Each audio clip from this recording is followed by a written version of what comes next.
Hi, my name is Eva. Today I'm reading the Boxcar Children, The Clue in the Corn Maze by Gertrude Chandler Warner. Chapter 1, Corn, Corn, and More Corn. Isn't it amazing? 10-year-old Violet Alden said as she gazed out the back seat window of the Alden's rented van. No matter where you look, all you can see is corn and more corn. Corn, corn, and more corn. I like corn on the cob, said Benny, Violet's 6-year-old brother. Iowa produces more corn than any other state. Their older sister, Jessie, said. Jessie, who's 12, had read quite a bit about Iowa during their 3-hour plane ride from Connecticut that morning. Do you know corn is used to make lots of things besides food? 14-year-old Henry Allen piped up from the front seat. I learned in school that there's corn in fuel, batteries, detergents, and sometimes even clothes. Really? Benny wrinkled his nose. Is there corn in my t-shirt? He stared down at his t-shirt. I don't know if there's corn in that particular shirt, Henry said with a laugh, but I know that corn starch is used to make the fibers strong to insert in fabrics. Henry was glad he remembered so much from the corn unit. All this talk about corn is making me hungry, Benny said as he rubbed his stomach. We just had lunch in the airport, Benny, Violet reminded him. I know, but I love corn on the cob, Benny said, with butter. Well, I'm sure you'll be able to get something to eat soon, Grandfather said, smiling at Benny through the rearview mirror. We should be arriving at Ken's farm in a few minutes. Ken Johnson was an old friend of Grandfather's. He had invited James Alden and his grandchildren to visit during the King Corn Days Festival and see his famous corn maze. People came from all over Iowa to see Ken Johnson's corn maze. Each year's maze was bigger and better than the one before it. I can't wait to see the corn maze, Violet said eagerly. What's a corn maze again? Benny asked. Well, you know what a maze is, Jessie said. You have a book about mazes at home, remember? A maze is a kind of puzzle where there's a picture and you begin in one of the openings and follow the paths and try to find out your way out again. And a corn maze is a maze that's cut into a cornfield, Grandfather explained. You mean we'll actually get to walk inside the corn maze and find our way out? Benny asked. Yes, Grandfather said. Oh boy, Benny squealed with excitement. I can't wait either. There's a sign on that fence ahead, Henry said. He pointed at the plain white sign with black letters that read, Johnson's Corn Maze, turn here. Grandfather turned onto a narrower road. There were no other vehicles in sight, just fields of corn that stretched as far as the eye could see. Mr. Johnson sure lives a long way from town, Violet said, and I'm sure he's quite happy about that, Grandfather replied. Ken never was much of a city person. He likes the wide open space of the country. He likes to be where things are growing. That's why he quit his job all those years ago and bought this farm. Look at all those vegetables for sale, Jessie said as they passed a small white farmhouse. There were bins of corn, tomatoes, carrots, onions, cucumbers, beans, and squash spread out across the yard in front of the house. A sign in the driveway read, Peggy's Vegetable Stand. Ken said we'd pass a vegetable stand right before we got to his place, Grandfather said. His house should be the next one. There it is, Benny cried, wiggling in his seat. Grandfather turned in at the next driveway. He followed the dusty drive that led between a dark red barn and a tall white farmhouse with a huge wrap around the porch. Hey, Mr. Johnson has vegetables for sale too, Violet said. Violet pointed at a picnic table that was piled high with cucumbers, beans, tomatoes, and squash. Grandfather drove around behind the house and parked in front of a wide cornfield. As soon as the van came to a stop, all 4 doors opened and the Aldens hopped out. Is that the corn maze? Benny stared wide-eyed at the wall of corn in front of him. The corn stood even taller than Grandfather. Yes, Benny, Jessie said. There was 2 openings in the field. One was marked entrance, the other was marked exit, but there was a piece of tape stretched across the entrance. The sign that hung from the tape read, "Closed today." "Closed today?" Violet said. She looked up at the clear blue sky. "But it's such a nice day. Why would the maze be closed?" "I don't know," Grandfather said. "Maybe Mr. Johnson is getting the maze ready for the festival on Saturday," Jessie suggested. James, a heavy-set woman who was older than Grandfather, plodded down his farmhouse steps with his cane. His grin stretched from ear to ear as he greeted the Aldens. "Ken," Grandfather exclaimed, "it's so good to see you again." The two men hugged. Then Grandfather introduced the children. "It's nice to meet you, Mr. Johnson," Jessie said politely. The four children shook hands with him in turn. "Please, call me Ken." He smiled at the children. "You sure have a nice farm, Ken," Violet said. Besides the house and barn, there were a couple of large utility buildings, a small white storage shed, and off to the side, a white trailer. "That trailer reminds me of our boxcar," Benny said. Henry told Ken how he and the other children had run away before they knew their grandfather because they were afraid he would be mean. They had found an old boxcar in the woods and lived in it for a while, but Grandfather found us as we went to live with him, Jessie explained. "We even moved the boxcar to our house in Greenfield so we can play in it anytime we want," Violet went on. "Does anybody live in that trailer?" Benny asked Ken. "Yes, my farmland. Jack Sweeney," Ken replied. "My farmhand, Jack Sweeney," Kenny replied. "In fact, there he is, over by the barn. Hey, Jack, come on over and say hi to the Aldens." Jack Sweeney was a large stockman in his mid-50s. He wore denim overalls and cowboy boots that were caked with mud. He carried a metal bucket that was full of white toilet paper.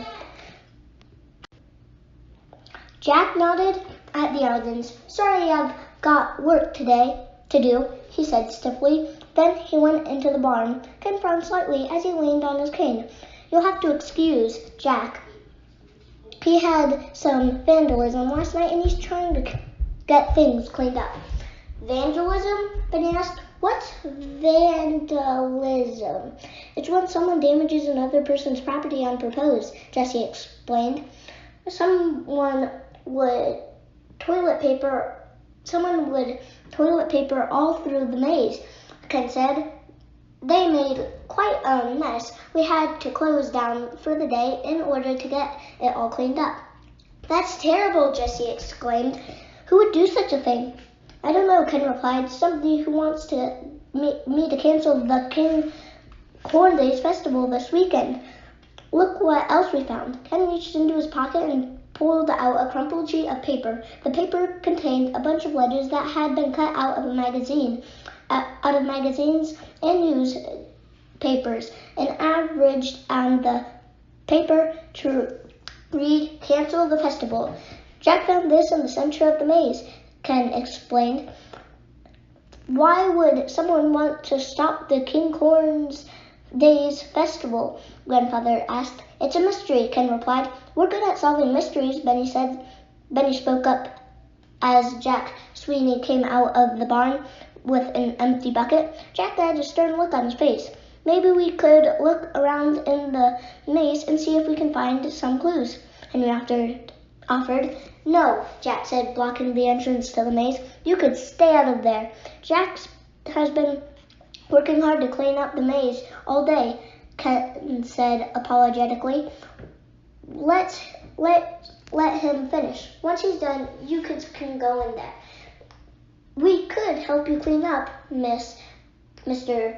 Sweeney," Jessie offered. "Then you'll get done a little sooner." "I don't need any help," Mr. Sweeney said gruffly.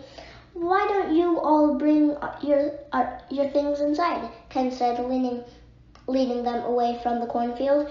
"Are you hungry? I baked a couple of blueberry pies this morning." "Blueberry pies?" Ben's eyes lit up. "Oh, boy! Ken has always been a wonderful cook," Grandfather said. Ken smiled. "After we've had some pie, I'll show you around the farm. Maybe by then, Jack will be done working and you can see the maze." Jack muttered something under his breath, then lumbered back into the maze. It seemed strange that Mr. Sweeney wouldn't want some help cleaning up all of that toilet paper," Jessie said, as she and Henry lagged behind the others. Henry shrugged. He's probably got his own system for getting things done. Maybe he thought we'd just get in the way. Chapter 2, The Corn Maze. After the Aldens unpacked, Ken showed them around the farm. He led them past chickens, goats, horses, even a llama. The llama was white with tan spots. He had a long, graceful neck, thin legs, and curious brown eyes. Ken went over and stroked the llama's neck. "This is Sunny," Ken said with a smile. "He's very gentle. Would you kids like to pet him?" "Sure," Violet said right away. The Aldens crowded around Ken and reached to pet the llama. Sunny seemed to enjoy the attention. His fur feels like wool, Benny said. His hand was buried in the thick fur. "It is wool," Ken replied. "You can use llama wool for knitting or weaving. During the festival on Saturday, we'll even show people how to do that." "I'd love to try knitting," said Violet. She enjoyed working with her hands. "We'll also have high rides and pony rides and games," Ken said. "What kinds of games?" Grandfather asked. "Horseshoe and some relay races. And we'll set up a mini maze with bales of straw for the younger children. Maybe you all would like to help with that." "We'd love to help," Jessie said. "This festival sounds fun." "It is fun, and of course there will be the usual, all you can eat. Corn on the cob too." "All you can eat?" Benny's eyes lit up. "Oh boy, this is my kind of festival." Everyone laughed. Jack Sweeney came around behind the barn. "I'm finished cleaning up, so I suppose those kids can go in the maze now," he eyed the children warily. "Thanks, Jack," Ken said. Then he turned to the Aldens. "What do you say? Would you like to explore the maze?" "Oh yes," they exclaimed. "Can we, Grandfather?" Violet asked. "Sure," Grandfather replied. They all walked back around the barn. Ken pulled down the tape that was blocking the entrance. Then he grabbed the tall stick with a white cloth tied to the end of it and handed it to Jessie. "James and I will watch you from that lookout over there." With his cane, he pointed. "James and I will watch you from that lookout over there." With his cane, he pointed to a wooden structure that looked like a clubhouse with stairs. "If you run into trouble or you need help finding your way out, raise the stick and I'll direct you." "Okay," Jessie said. Ken handed Henry a sheet of paper. "Here's a map of the maze," he said. Benny stood on his tiptoe to see the map. "It looks like an eagle." Ken smiled proudly. "Yes, all my mazes form a picture. This year's picture is of an eagle." "That's neat," said Violet. Henry folded the map and tucked it in his back pocket. We'll try and find our way without the map first," he said. The other Aldens nodded in agreement.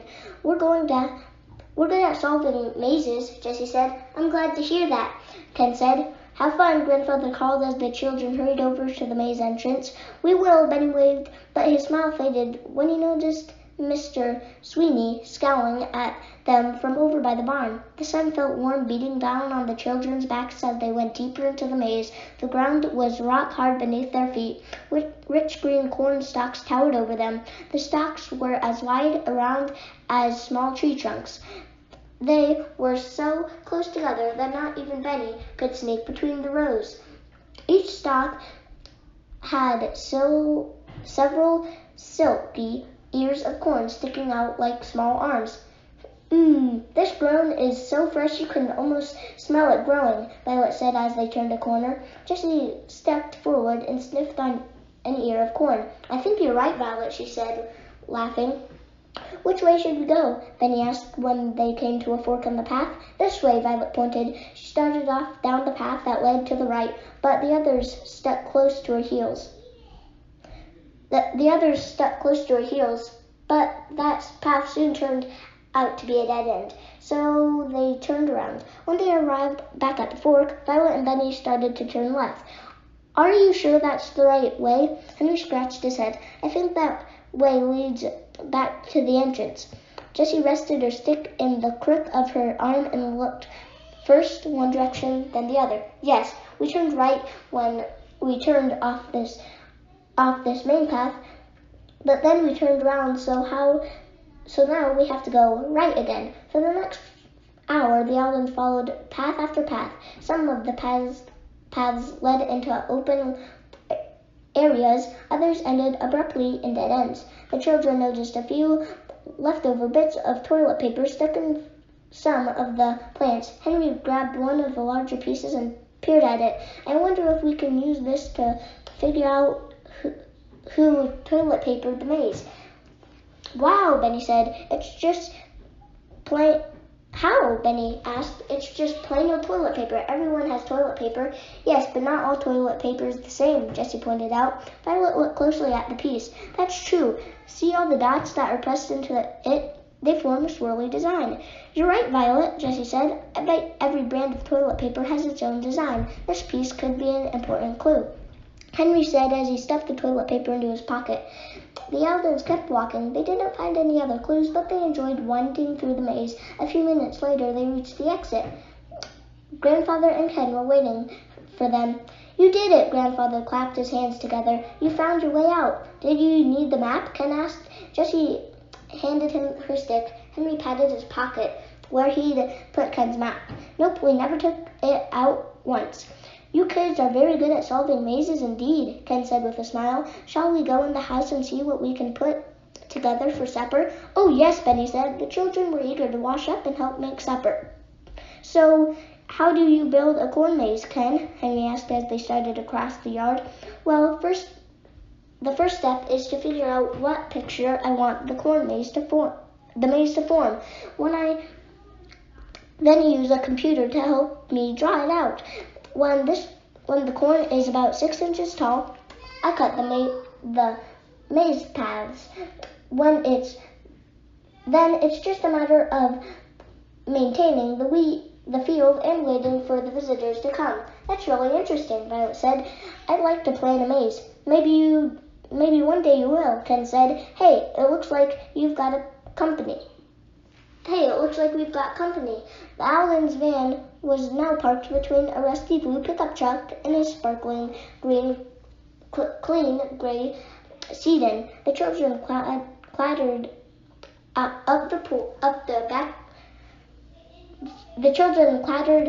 up the back porch steps. Jessie held the door for Ken. David, Kirk, are you here? Ken called. His cane tapped against the linoleum floor as he turned into the kitchen. The Aldens followed.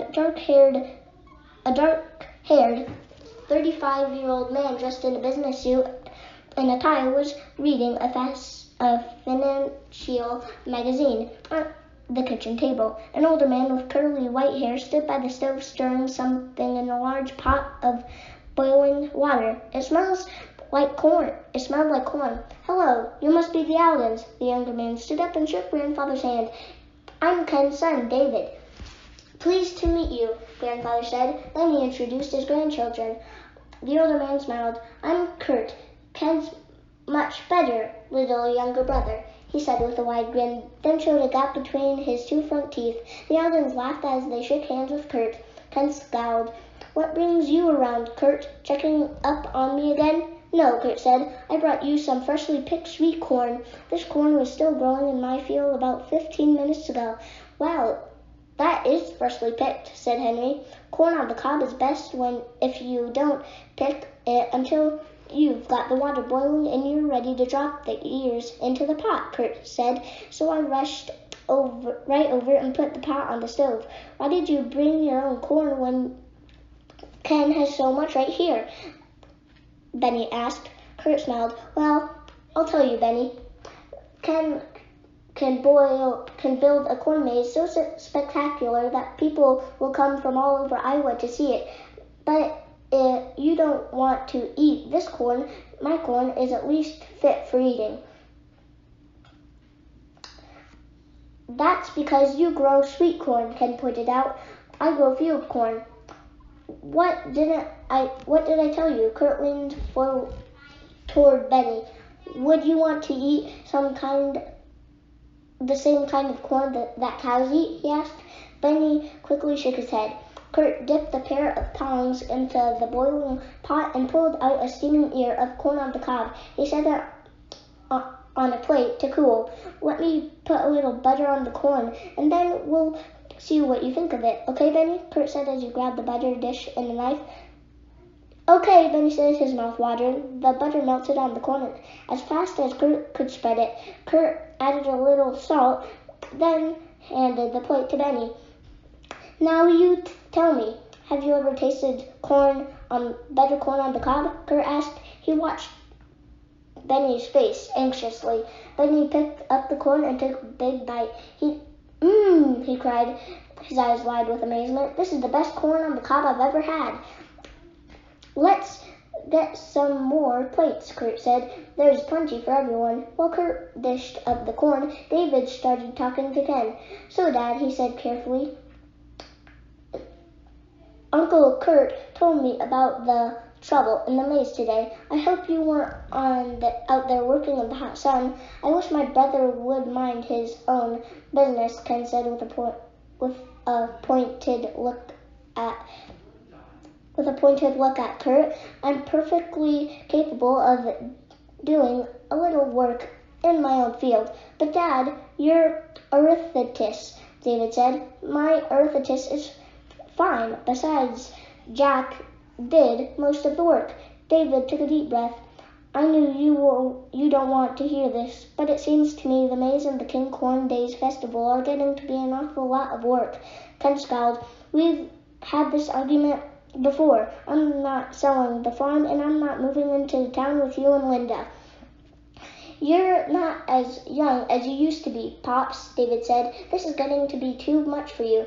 I'll decide when something's too much for me, Ken said stiffly. Now we're not going to talk about this anymore. Are you staying for supper, David? David laughed. David sighed. Yes, Linda's got a meeting tonight, so I'll stay. Good, Ken nodded. Then why don't you go fire up the grill? I'll take some hamburgers out of the freezer. We can have hamburgers and fresh garden salads with corn. He got up and shuffled into the other room with his cane. I know how much Dad loves this farm and the festival, David said to the Aldens once Ken was gone, but it scares me to think about someone prowling around the maze with toilet paper and leaving threatening notes. If this is going to keep up, I'm afraid I'm going to have to insist that Dad give up the farm. I think that would be just about break his heart, Grandfather said. I know, David admitted.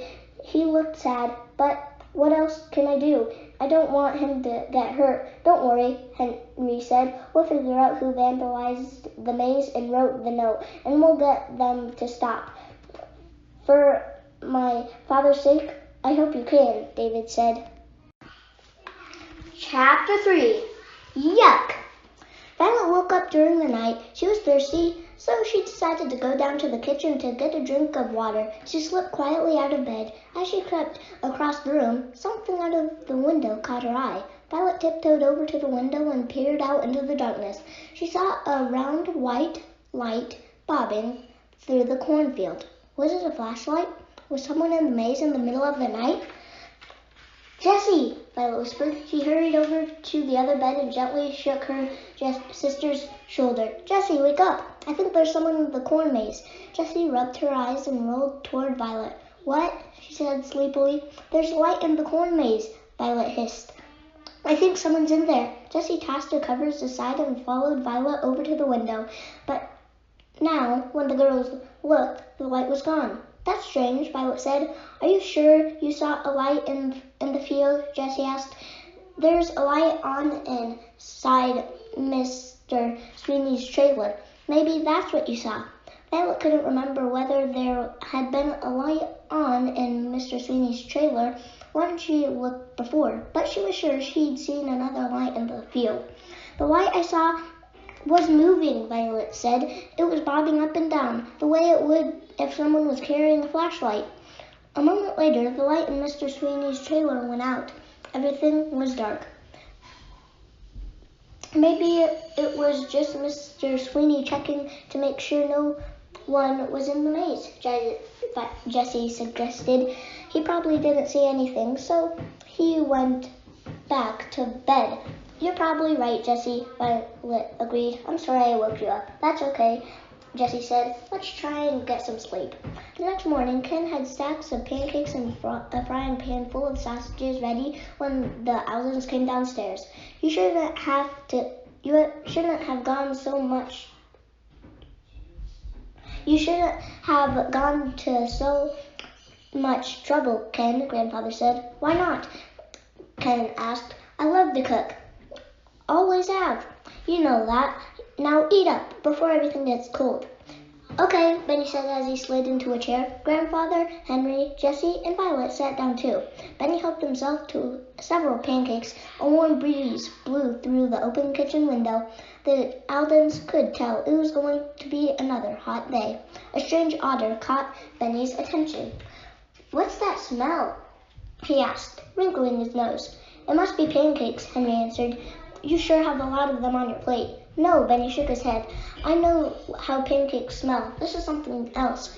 Something that doesn't smell very good. Violet sniffed. I smell it too. Me too, Jessie said. Ken set a plate of toast on the table. I think that you are all smelling in fresh manner, Ken said. I'm afraid that's not an unusual smell when you live in the country, but you get used to it. There was a knock on the back door, and Jack Sweeney poked his head through. Ken, he said in a serious voice, we've got a problem. What is it? Ken asked. Come out, Mr. Sweeney said. He was dressed in overalls and the same muddy cowboy boots he had worn the day before. Ken grabbed his cane and followed Mr. Sweeney. The Aldens went outside too. Mr. Sweeney glared at the children, but said nothing. He led them all down the porch steps and out toward the corn maze. The smell of manure was getting stronger. It was so strong that Benny pinched his nose shut. Mr. Sweeney stopped at the entrance of the maze. The maze was completely buried under a layer of manure. Oh, Jessie gasped. A little manure helps things grow, Ken said, but this is more than a little manure. People who come to visit the maze aren't going to want to wade through this. Is it all through the maze? Afraid so, Mr. Sweeney replied. It'll take a while to shovel it all out and then spread hay over the paths. Looks like you're going to have to close the maze a second time. But Mr. Sweeney didn't look very disappointed. In fact, he almost looked happy. We can help you clean it up, Mr. Sweeney, Henry offered. Of course we can, Jessie put in. You don't want to close the maze 2 days in a row. I don't want a bunch of kids tromping through a maze full of manure, Ken, Mr. Sweeney said. They'll just make more work for me. No, we won't, Benny said. I assure you, Mr. Sweeney, these children are very good workers, Grandfather said. With their help, I'm sure you'll be able to open on time, Ken. It's settled then. Ken banged his cane on the ground. Let's finish our breakfast. You're welcome to join us, Jack. I've already eaten, Mr. Sweeney said coldly. After breakfast, we'll find some old clothes, gloves, and shoes for you all, Ken told the Aldens. Then you can all help Jack clean things up. With a little luck, the maze will open on schedule today. Once the Aldens were dressed for cleaning up manure, Mr. Sweeney passed out shovels and a wheelbarrow. When he showed them where to dump the manure, I may use it for the garden later, Mr. Sweeney explained. Then he led the children back to the maze.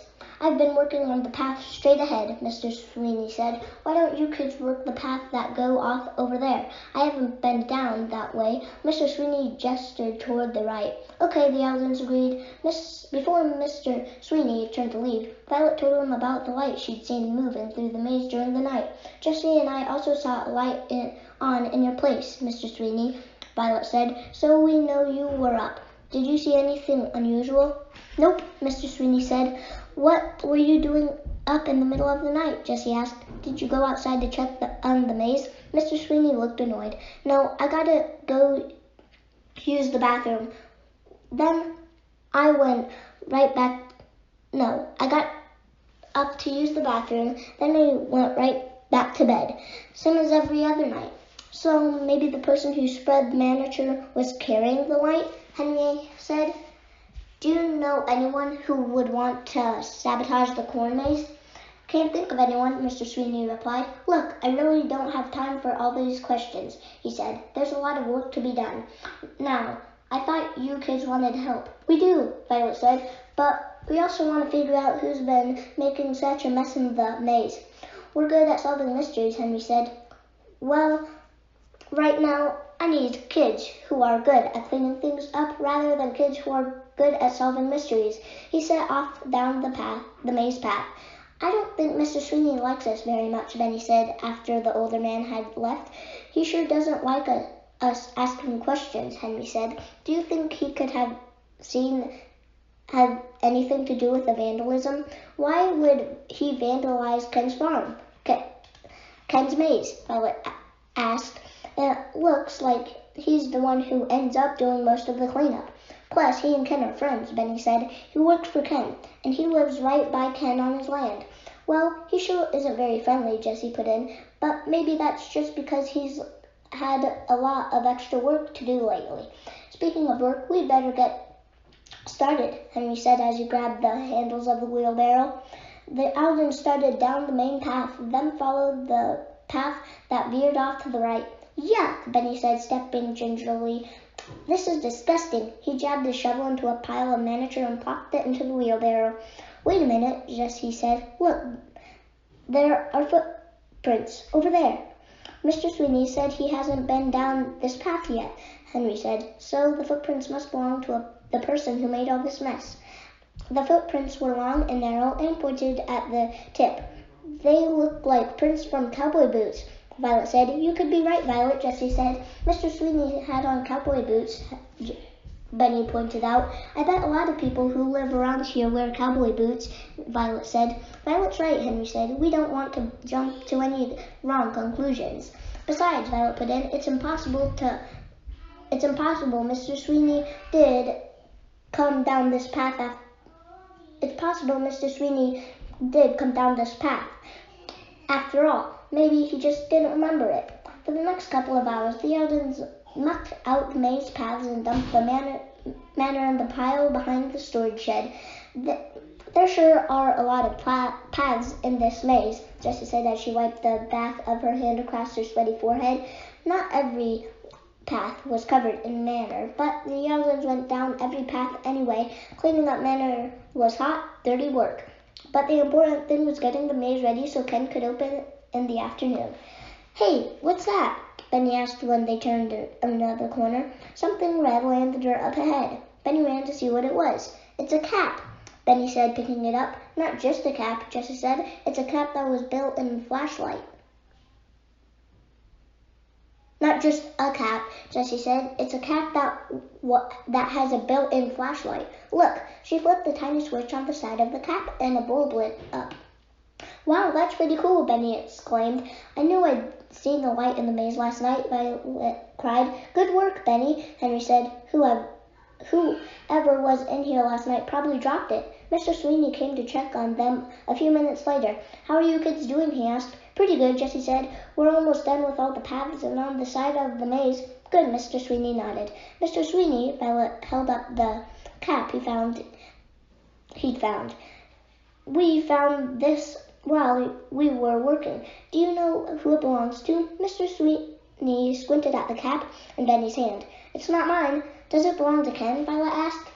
Don't know, Mr. Sweeney replied. You'd have to ask him. It's not my cap, Ken said later when the Alden showed him the cap to him.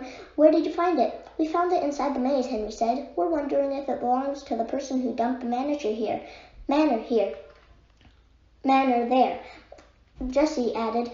Ken frowned. I wish I knew who that was. You don't have any idea? Grandfather asked. Not a clue, Ken replied. But I'll tell you something. No one is going to scare me into canceling the festival. The King Corn Days festival must go on. He pounded his fist on the table. Yeah, shouted Benny. Chapter 4. Open for business. The Aldens got cleaned up and changed clothes. Then Jessie and Violet made sandwiches for lunch. Could I watch the people in the maze from the lookout tower? Benny asked as he sat at the table. Sure, Benny, Ken answered. If anybody gets lost, you can direct them out. Oh boy, Benny clapped his hands. In fact, the rest of you can help too, if you want, Ken said. I could use a couple of ticket takers, and sometimes people want to buy vegetables. I can get pretty busy if a lot of customers come at the same time. We'd love to help, Violet said as she carried a plate of sandwiches to the table. Jessie carried a pitcher of lemonade. Then everyone sat down to eat. Oh, before I forget, Ken reached into his shirt pocket and pulled out an envelope. The mail carrier delivered this to the wrong house. This letter should go to Peggy Rodman, my neighbor down the street. You would have passed her place on your way here. Is that the house with all the vegetables out front? Henry asked. Yes, Ken answered. He handed the letter to Henry. Would you kids mind delivering this letter to her after lunch? I can take care of the visitors until you get back. Henry took the letter. Sure, Ken, we'd be happy to. The Aldens walked along the side of the road to get to Peggy Rodman's place. Corn grew tall in the fields beside them. As soon as the Aldens started up the gravel drive that led to Peggy Rodman's house, a black dog leaped against the kennel inside the garage and barked. Quiet, Rosie, a woman said from her chair on the porch. The dog immediately quieted down. The woman stood up when she noticed the children. She was around David's age, with chin-length blonde hair. She wore a plain shirt, faded jeans, and tennis shoes. Can I help you? The woman asked cheerfully as the Aldens approached. Are you here to buy some vegetables? There were bins of carrots, onions, cucumbers, beans, corn, and several kinds of squash spread out on the grassy front lawn. The vegetables took up most of the yard. Up close, some of them didn't look very good. Several had rotten spots. They must have been sitting out for a long time. No, Henry said. We're looking for Miss Peggy Rodman. I'm Peggy, the woman said. Henry handed Peggy the letter. We're staying with Ken Johnson. This letter was delivered to him by mistake, so he asked us to bring it to you. Oh, Peggy's smile disappeared. When Henry mentioned Ken's name, well, thank you for bringing it down here, she said stiffly. It was no trouble, Jessie said. Peggy turned and walked away, but Benny called after her. Have you seen Ken's corn maze yet? Peggy stopped. She looked a little surprised by Benny's question. No, she said slowly, and I probably never will see it. Why not? Violet asked. Peggy seemed a little embarrassed. Well, I'm afraid Mr. Johnson and I don't get along very well, she said. The Aldens looked at each other. Ken was so nice. Why wouldn't he and Peggy get along? Did you know there's been trouble with Ken's maze this week? Jessie asked. Yes, I heard he had to close yesterday. One of my customers said there had been some vandalism the night before. That's right, but Jessie said. Somebody toilet papered the whole maze. That's a shame, Peggy said. Last night someone dumped a whole bunch of manure in it, Benny said, holding his nose. Well, I didn't hear anything about that, Peggy said. You're Ken's closest neighbor, Henry said. You're Ken's closest neighbor, Henry said. Did you happen to wake up at all during the night, either last night or the night before? Did you hear or see anything suspicious? I slept like a baby both nights, Peggy said. Now, if you don't mind, I have work to do. She turned and headed back to her house. Before we go, Benny said, do you think I could use your bathroom? He seemed a little uncomfortable. Peggy looked sympathetic. Sure, she said, motioning for the children to follow her. Come on, I'll show you where it is. The other children waited on the front porch for Benny. He didn't take very long. Thanks, he called to Peggy. Then, when he was finished, then they all headed back toward Ken's house. Along the way, Benny pulled a scrap of toilet paper out of his pocket and handed it to Henry. Where did you get that? Henry asked. From Peggy's bathroom, Benny replied. I was wondering if it was the same as the toilet paper we found in the maze. The other children examined the scrap. It's got the same swirly pattern of raised dots, Violet pointed out. Just because Peggy has the same kind of toilet paper we found in the maze doesn't mean she's the one who toilet papered it, Henry said. We should have no reason to suspect her. She said she and Ken don't get along, Benny said. That still doesn't prove she's the vandal, Jessie said. Benny's face fell.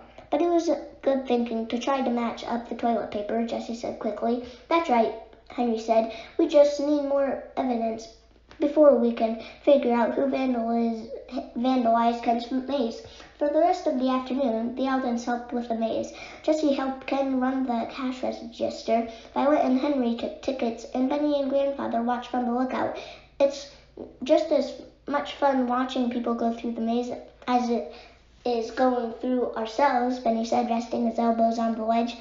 There were a lot of visitors. Many of them said they had tried to come yesterday, but were disappointed the maze was closed. I'm glad you're open today, one lady said as she followed a curly-haired little boy over to the goats. A couple of hours out here and Daniel will be ready for a nap.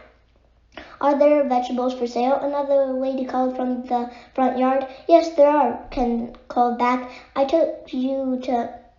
see you took my advice this year, a third lady said to Ken as she plopped 2 bags of beans down in front of Jessie. What advice was that? Ken asked. I'm the one who suggested you join up with that lady down the street, the woman said. It's nice to be able to go through your maze and then buy our fresh vegetables right here without having to stop at her place. Oh, I remember you now, Ken grinned. Yes, I did take your advice, or at least I tried. Unfortunately, my neighbor wasn't interested in going into business together, so I just planted a small vegetable patch myself. Well, I'm glad you did, the woman said as she took some money out of the billfold and handed it to Jessie. So I am, said the next woman in line. Your vegetables look wonderful, and they're cheaper than your neighbor's. When all the customers were busy feeding the animals or working their way through the maze, Henry asked, why wouldn't Peggy want to go into the business with you, Ken? It seems like it would be good. It would be a good arrangement for you both. You've got the maze and she's got the vegetables. That's what I thought too, Henry, Ken said, but she didn't want to haul all of her vegetables up here, and I think she believed she could make more money selling her vegetables herself. I wonder if she really is making more money, Jessie said. A lot of people are buying your vegetables, but when we were down at her place earlier, she didn't have any customers. Well, she's got more vegetables for sale than I do, Ken said. Selling vegetables was just an experiment for me this year. I didn't plant a large vegetable patch. When I run out, people will have to buy from her again. Hey, Ken, Jack Sweeney called as he lumbered toward them. He did not look happy. We've got to get a lock on that storage shed. I've been shooing people out of there all afternoon. He put his hands on his hips and glared at the people who were entering the maze. Oh, I don't think there's anything in the storage shed that we need to worry about, Ken said, unconcerned.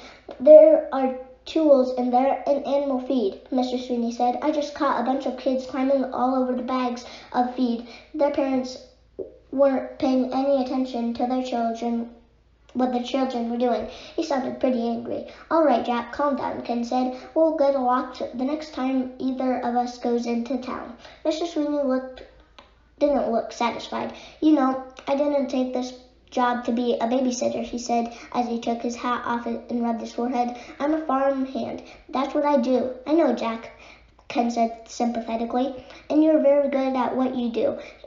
You've been with me almost 20 years, and I've never been unhappy with your works. Mr. Sweeney looked away as though he were embarrassed to be complimented. I know you wish I never started the King Corn Maze Festival, Ken continued. I know you don't like having all these strangers milling around, but I love the festival. I love planning a new maze each year. I love building it and caring for it and sharing my love for farming with all the people who come to see it. Mr. Sweeney didn't say anything. Ken took a slow, deep breath. I won't give up the festival, but I'll see that these people don't interfere with your work anymore. Okay, Jack? Mr. Sweeney nodded. He put his hat back on his head. I'd appreciate that, he said as he walked away. Chapter 5, The Argument. So who'd like to go on a quick hayride before supper? Ken asked after the last customer had gone home and the maze was closed for the day. A hayride? Oh boy, Benny cried, jumping up and down. Ken led the Aldens back over to the barn. There was a large green tractor parked there. A trailer with bales of hay was hitched to the tractor. Climb aboard, Ken said. Hey, this looks like fun, Jessie said.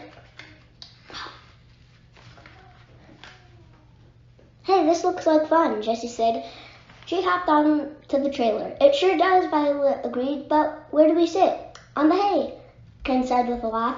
That's why they call it a hayride. The Aldens laughed too. Grandfather helped Benny onto the trailer, then turned to Ken, who was climbing awkwardly onto the tractor seat. Can I help you there, Ken?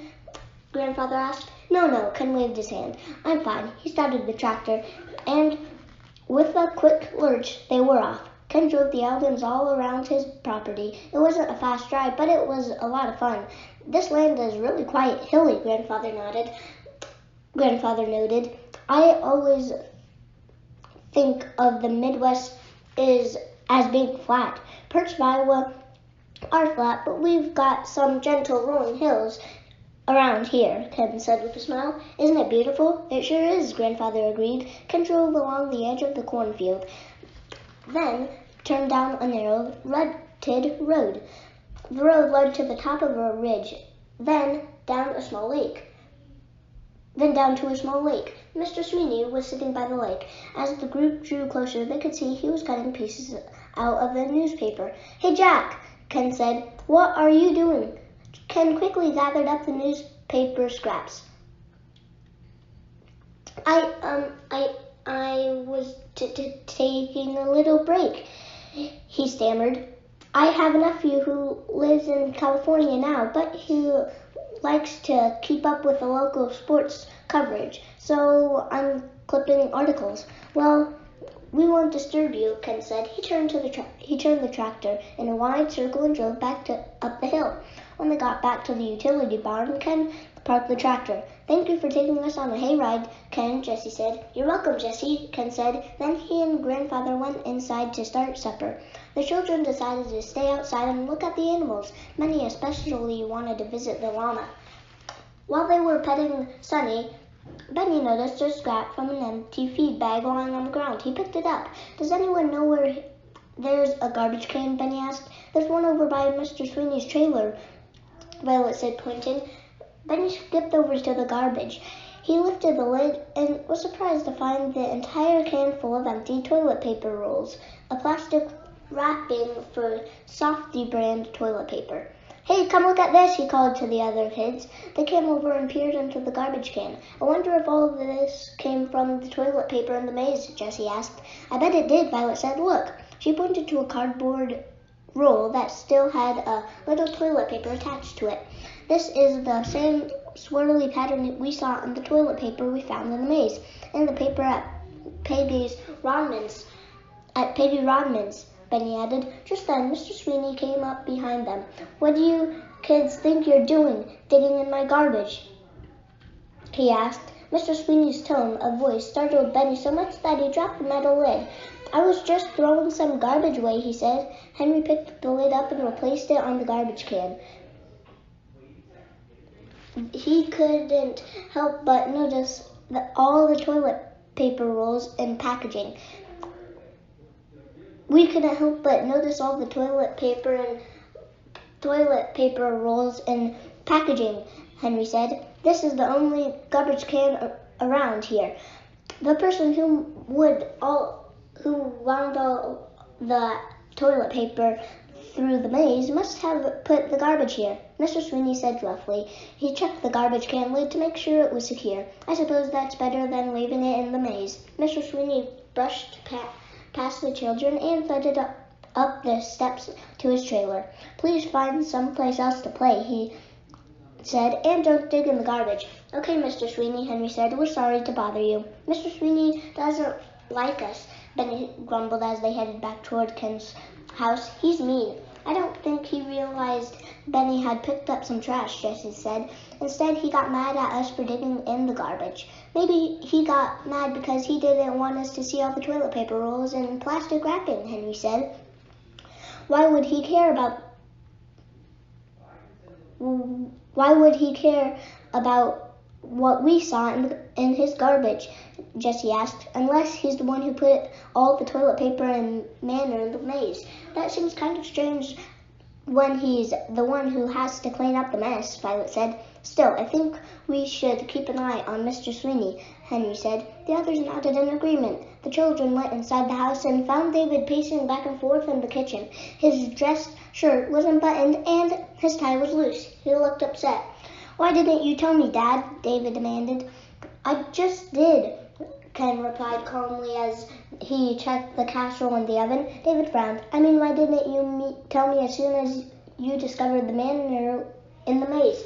What difference does it make when I tell you?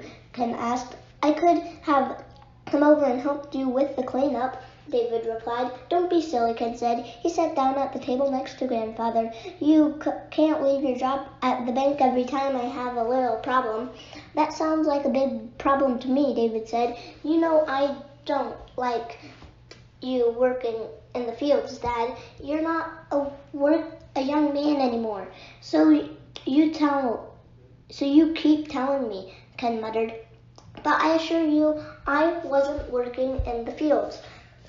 Jack and the Aldens did all of the work. That's true, David, Violet piped up. We helped Mr. Sweeney. We didn't want Ken to work too hard either, Henry added. The back door burst open. Hello, everyone, Kurt said as he came into the kitchen carrying 2 brown bags that were overflowing with corn. Oh, boy, did you bring us more corn? Kurt, Benny squealed with excitement. I sure did, Benny, Kurt smiled. He set the bags on the counter. Hooray, Benny jumped up and down. Did you hear there was some more trouble with the maze this morning, Uncle Kurt? David asked. Yes, I did. Ken whirled around. Who told you? Jack did. Just now, honestly, Ken. Farming is hard enough by itself, especially with your arthritis. I don't know why you bother with this maze, too. Because I enjoy it, Ken said. If I have to give up my maze, I may as well give up the whole farm and move into the town with David and his wife. That's not such a terrible idea, Dad, David said. Listen to your son, Ken, Kurt said. I really think that once the King Corn Days festival is behind us, we should sit down with our lawyers and work out some sort of deal. I'd like to buy you out. You don't have the money to buy me out, Ken said. Kurt and David exchanged a look. Well, Ken, Kurt said carefully, I want to see somebody at the bank about getting a loan. Ken opened his mouth, but no words came out. I think I could swing it, Kurt went on. No, Ken said, shaking his head. Kurt pulled out a chair next to Ken and sat down. You don't have to sell the house, just sell me the land. Let me farm it. No. Kurt leaned back in his chair. You're being stubborn, he declared. It's my land, Ken exclaimed. I can be stubborn with my own land if I want to be. Think of your health, Dad, David pleaded. If Kurt wants to buy you out, I think you should at least consider it. You can still be involved, Kurt promised. I'd take your advice. Just let me handle the hard work. If you keep pestering me, I'll sell to Peggy Rodman instead of you, Ken threatened. Kurt looked stunned. You wouldn't, he said.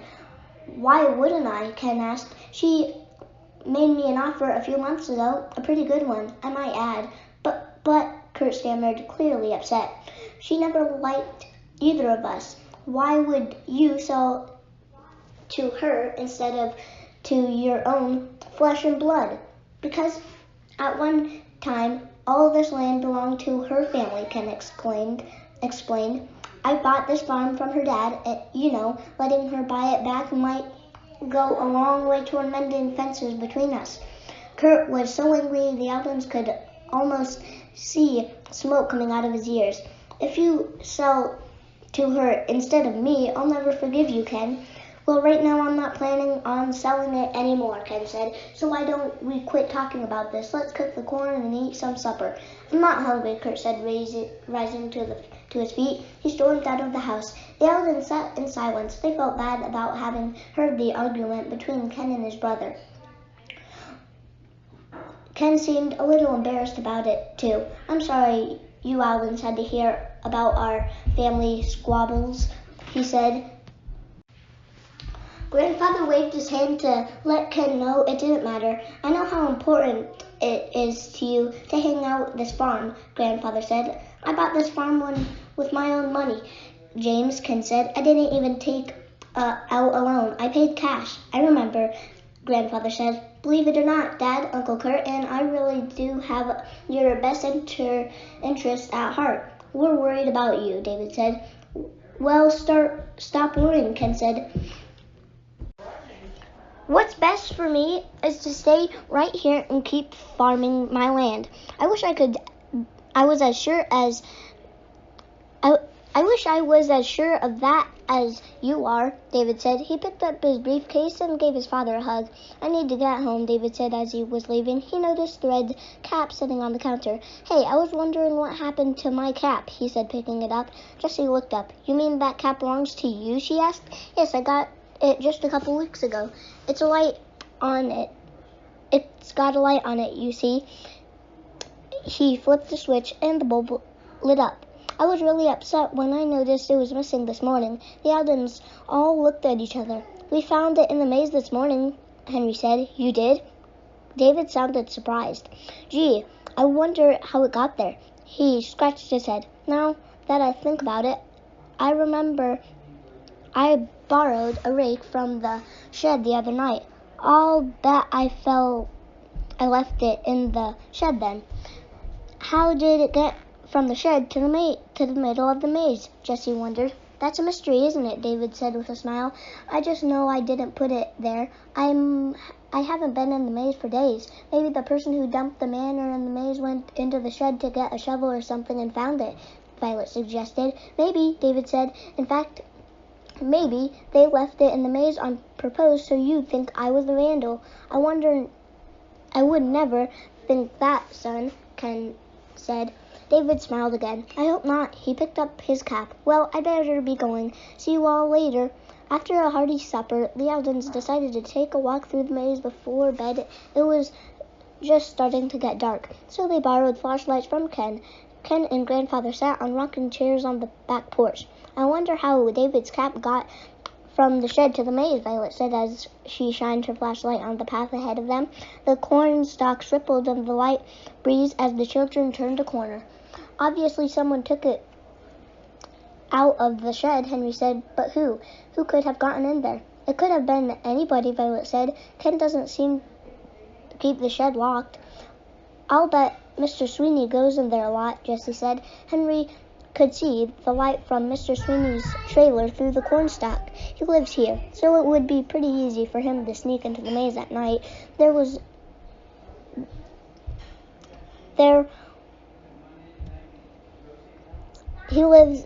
So it would be pretty easy for him to sneak into the maze at night when no one's watching, Henry said. What about Peggy Rodman? Benny asked. She lives pretty close. It wouldn't be very hard for her to sneak in during the night either. Plus, she wants to buy this land, Jessie said. Ken said it used to belong to her family. He also said this maze is the one thing that's prevented him from selling this farm right now, Henry said. So maybe she thinks Ken will sell it if he doesn't have this maze anymore. Peggy Rodman isn't the only person who wants to buy this farm, Benny said. Kurt wants to buy it too, but Kurt is Ken's brother, Violet pointed out. I don't think he'd vandalize his brother's property, Jessie sighed. I think we've got too many suspects and not enough clues. More clues? Benny said. That's what we need. More clues. And he grinned. More corn. Chapter 6. Noises in the night. Swish, swish. Benny opened one eye. What was that noise? He peered at the clock that sat on the bedside table between him and Henry. It read 3:04. Swish, swish, crack. It was a warm night and all the windows were open. Whatever it was, the noise was coming from outside. Benny, are you awake? Henry whispered. Yes, Benny said nervously. He turned to Henry. I hear something outside. I hear it too, Henry said. Let's go see what it is. The boys got up and went over to the window. Something was moving at the far corner of the maze, but the boys couldn't tell what it was. There was a soft knock at the bedroom door. It's Jessie and Violet, Jessie whispered through the closed door. We think there's someone in the maze. We know, Henry said as Benny opened the door. The noise woke us up too. Jessie flipped on the hall light. I think we should wake Grandfather and Ken and see what's going on. Good thinking, Henry said. He went to knock on Ken's door while Jessie knocked on Grandfather's door. Wake up! There's someone in the maze, Henry and Jessie said at the same time. Grandfather and Ken both came out of their rooms. Grandfather wore a blue bathrobe over his pajamas. Ken wore a white bathrobe and leaned on his cane. What's going on? Grandfather asked. We don't know, Jessie said. We heard noises outside. When we looked out the window, we saw something moving in the maze. Let's go check it out, Ken said. Everyone padded down the stairs. Ken grabbed the flashlight from the kitchen drawer, then turned on the back porch light. The night air felt warm as the Eldons stepped onto the porch. The swishing noise was much louder outside. The Eldons peered into the darkness, waiting for their eyes to adjust.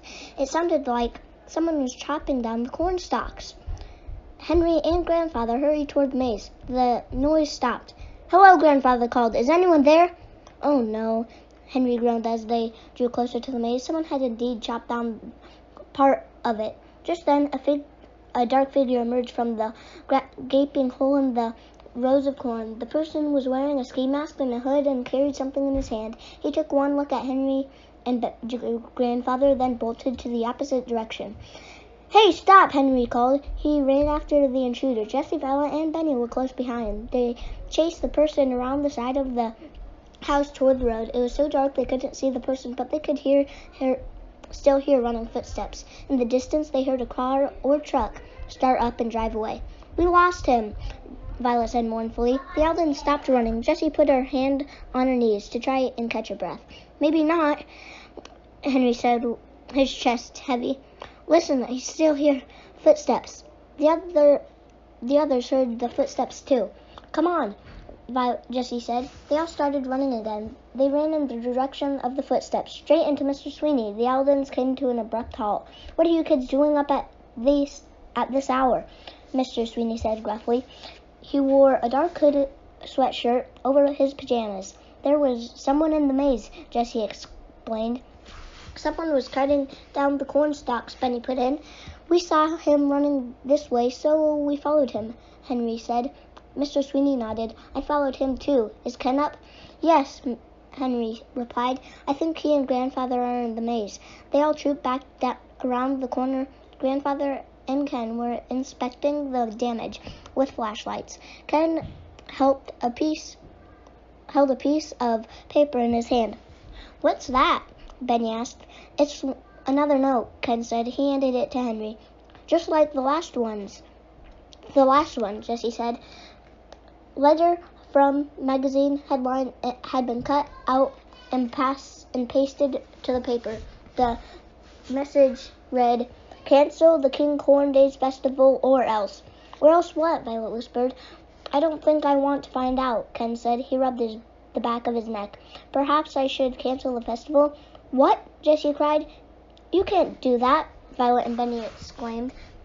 Mr. Sweeney took a few steps into the maze, put his hand on his hips, and looked around. I don't think we've got much choice but to cancel, Mr. Sweeney told Ken. One whole section of the field is gone. It has been cut down.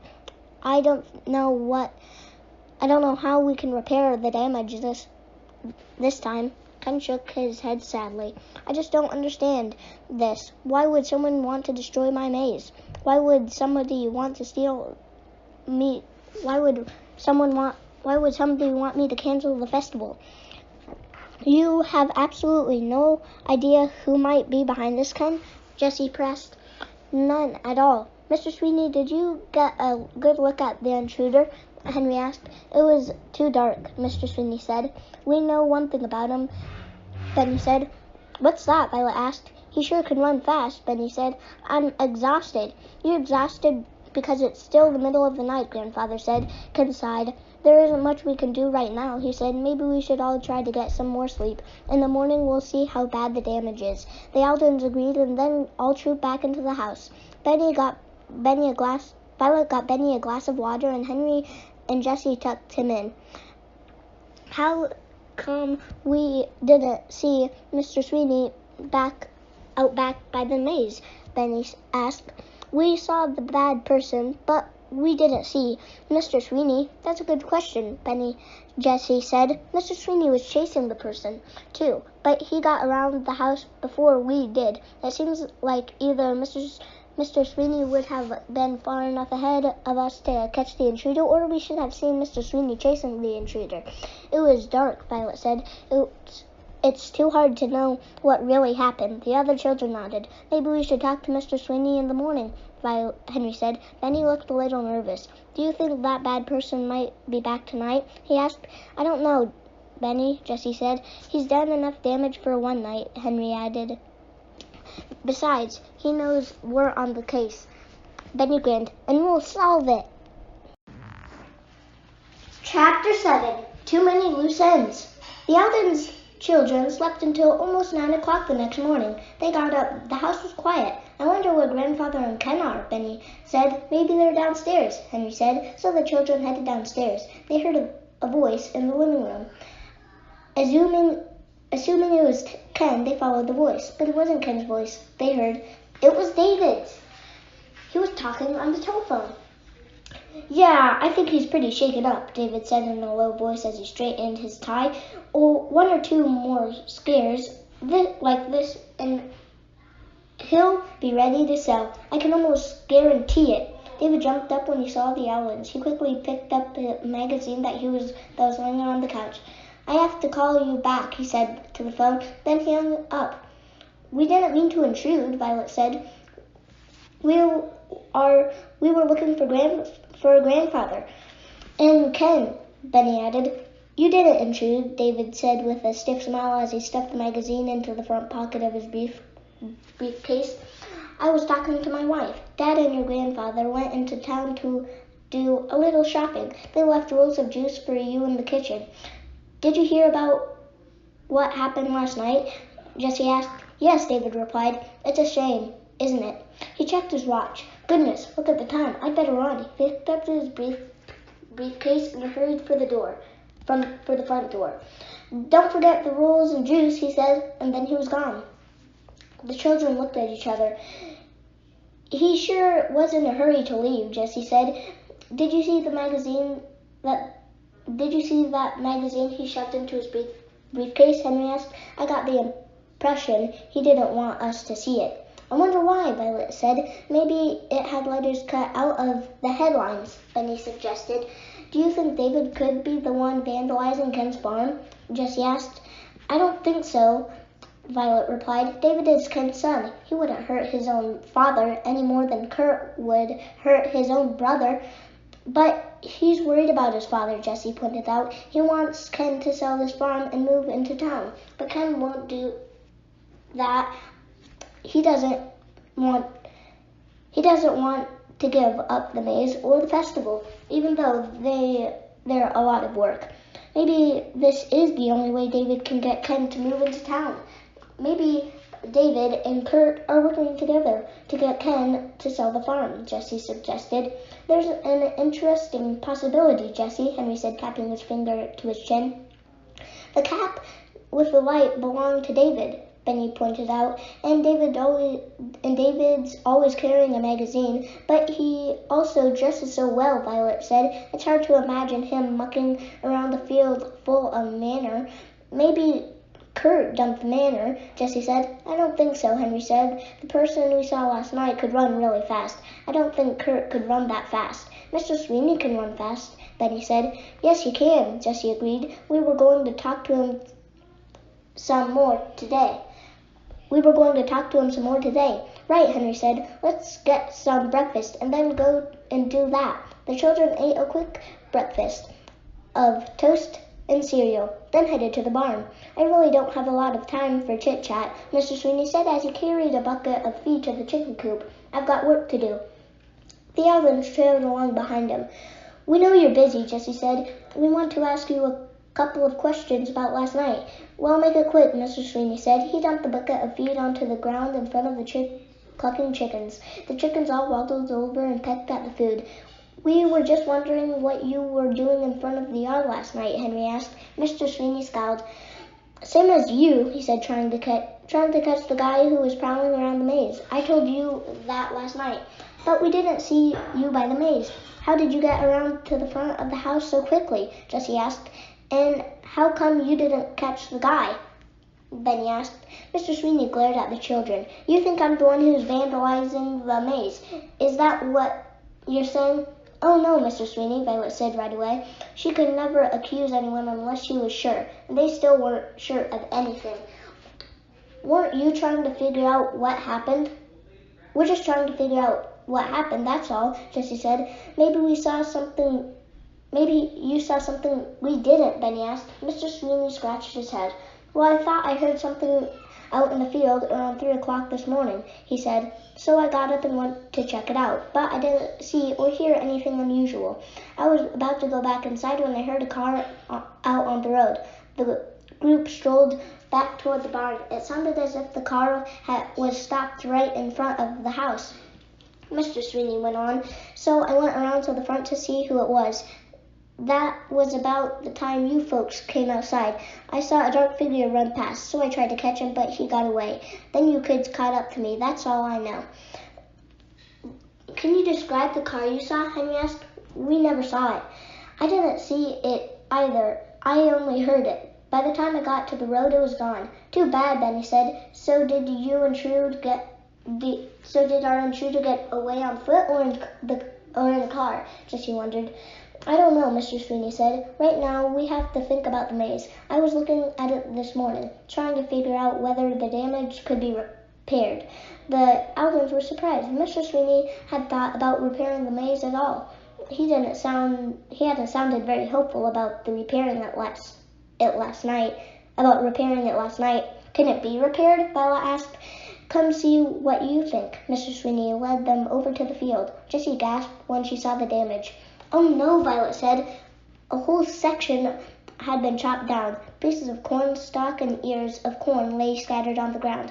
Of course, if it was up to me, I'd just cancel the festival, Mr. Sweeney said. But Ken won't want to cancel. No, he won't, Jessie agreed. So I was thinking I could put a fence to show that where the path is supposed to be. What do you think? Mr. Sweeney said. That might work, Henry said. You could paint the fence green so it will blend in with the rest of the field, Violet suggested. Maybe you could even attach some of these corn cobs that are all over the ground to the fence, Benny said.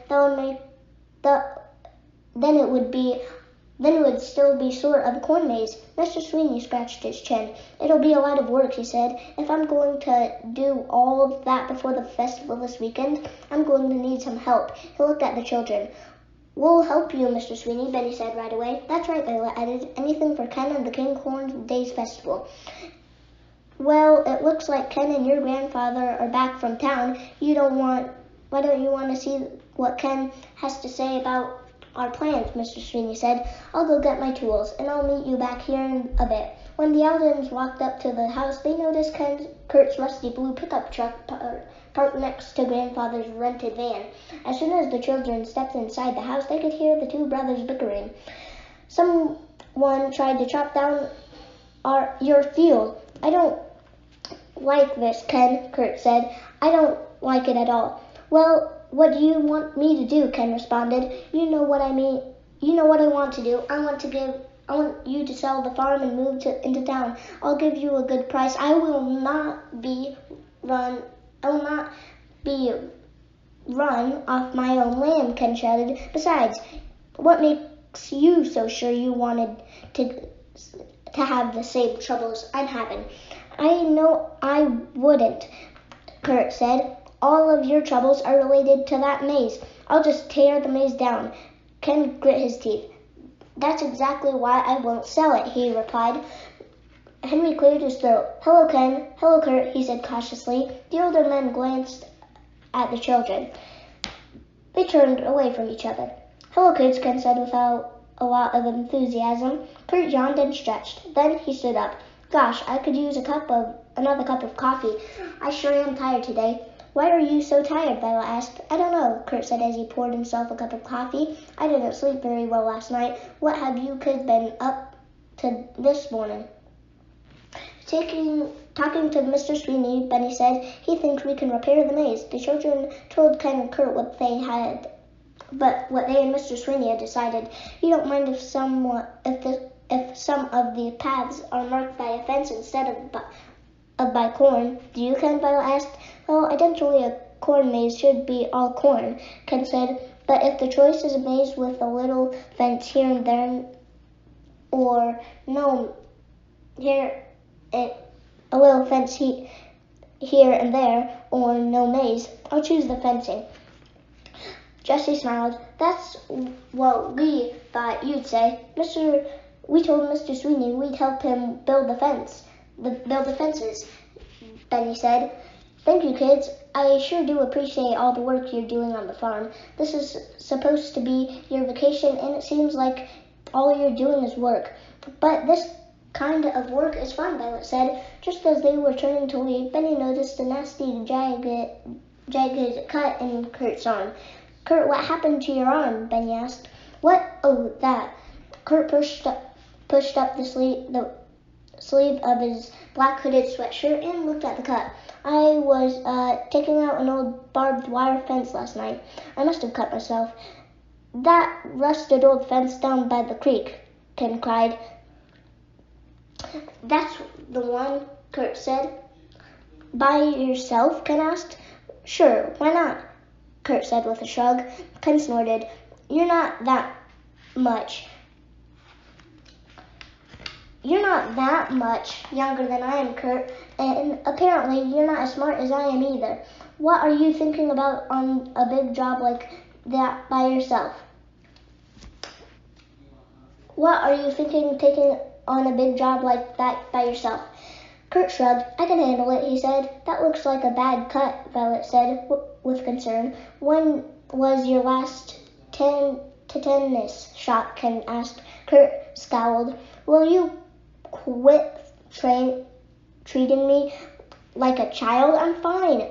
Why don't you let Jack come over and help you finish with that fence? Ken suggested. That won't be necessary, Kurt said. The job's done. Now, if you don't mind, I think I'll head home. I've got things to do. Kurt plopped his hat on his head, then headed out the back door. Ken just sat at the table and shook his head. Stubborn old coot, he muttered. You and Ken sure argue a lot, Benny said. Ken looked surprised. Yes, I guess we do, he said. We've always argued. Ever since we were little kids, we're still at it. Why? Violet asked. Ken shrugged. I don't know, we're both stubborn, and I think deep down we both like arguing.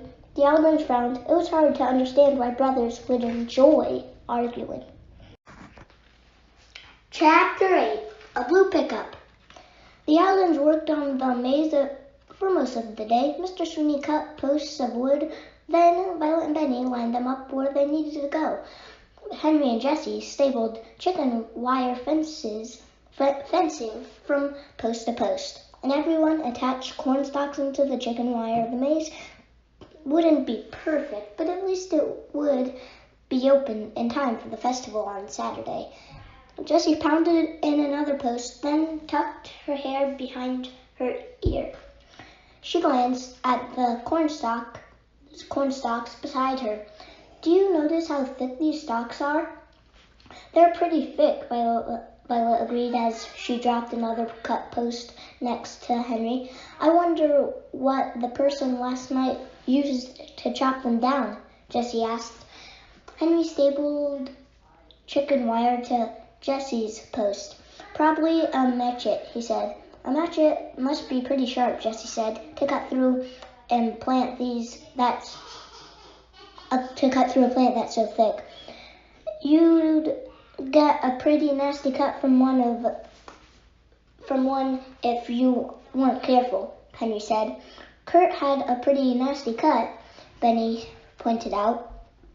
He said he got it from an old barbed wire fence, Violet said. Do you think he is lying?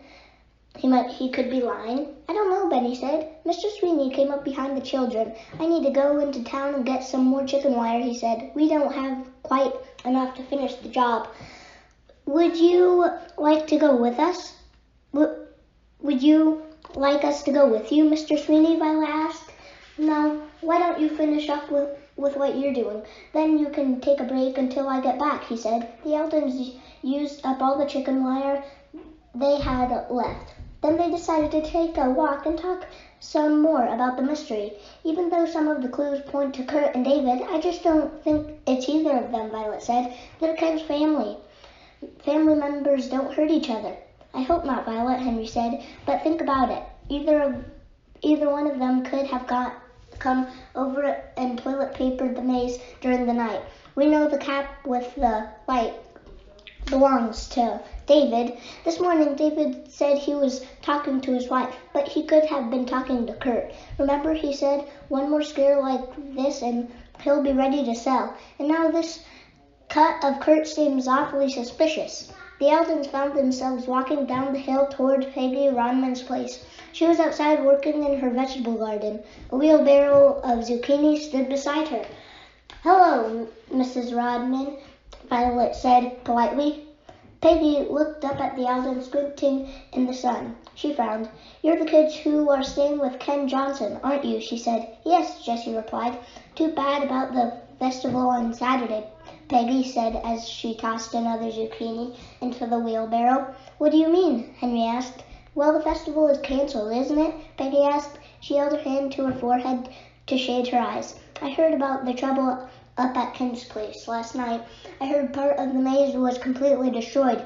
We're helping fix it, Benny said. Ken said the festival will go on and as scheduled on Saturday, Jessie added. Really? Peggy looked surprised. Boy, Ken just doesn't give up, does he? Nope. Nope, Benny said. Well, have a nice day, Henry said. The Eldons were about to continue walking when Peggy said something that stopped them in their tracks. Did you all hear that noisy truck that came roaring down the road during the night? You heard a truck during the night? Jessie asked. Anybody within 10 miles of here had to have heard it, Peggy declared. Whoever it was, the cops ought to take away his driver's license. That guy was probably driving about 80 miles an hour. What time was that? Henry asked. About 3:30 in the morning, Peggy replied. That was just after the Eldons and Ken had woken up and gone outside. Did you get a good look at the truck, or was it too dark? Benny asked. Well, I could tell when it went under the street light over there that it was blue, Peggy said, pointing at a street light over by the road, and I noticed one of the headlights was out. But that's all I saw. I wonder if the person who destroyed part of Ken's maze got away in that truck, Violet said.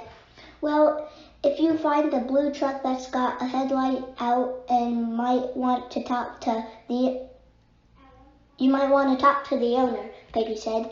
As the Eldons walked away, Benny said, We know somebody who has a blue truck. I don't know if they've got a headlight burnt out, but they definitely have a blue truck.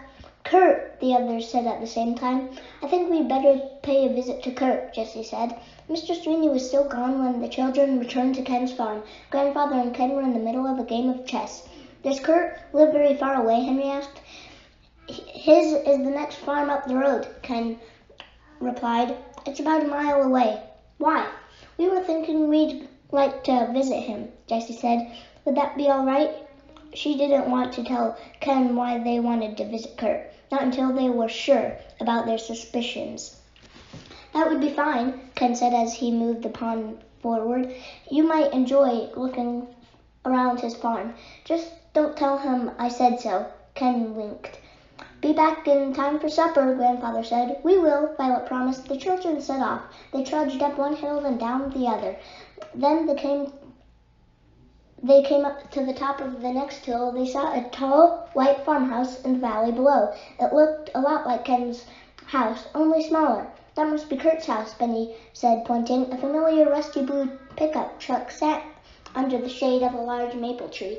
As the Eldons drew closer, they noticed the right headlight was smashed in. Oh no, Violet moaned when she saw the broken headlight. Let's go talk to Kurt, Henry said. As the Eldons approached the house, they heard a strange noise. It lasted a few seconds, then stopped. Then it started again. What's that noise? Jessie asked. It sounds like a machine gun, Benny said. The noise was coming from the front porch. The children approached the porch very cautiously. It's Kurt, Henry said with a short laugh. He's snoring. Kurt was laying on his back on a padded wicker sofa. He was sound asleep. Should we wake him? Violet whispered.